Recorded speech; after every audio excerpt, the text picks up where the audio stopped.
Tai mano istorija labai paprasta. Aš balandžio mėnesį po nepriklausomybės čia trečiuose rūmuose įstojau į savanorius ir tuo metu mane pasiuntė saugot bokštą, bet tuo metu dar bokšto neėmė, nes paėmė tik spaudos rūmus ir aš su keliais filosofijos studentais, pavyzdžiui, Romas Sadauskas ten buvau. Tačiau, kai jau įvyko sausio įvykiai, aš budėjau prie bokšto, ten žuvo mano draugai iš mano sausio 13 mokyklos.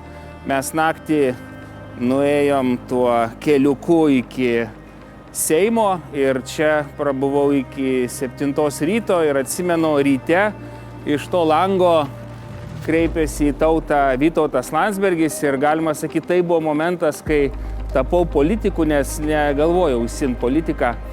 Ir nežinau kaip, bet mano galvoju, tai yra būtent tas momentas, kai panorėjau tapti ir diplomatu.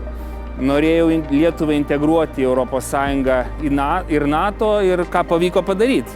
Tai galima sakyti, ta akimirka, kuri šiaip man buvo, keista pasakyti, nuostabiausia, nes ta vienybė, ta tvirtybė, tas pasiryžimas gimė būtent tą akimirką padaryti tai, ką reikia. Ir tą ir padariau.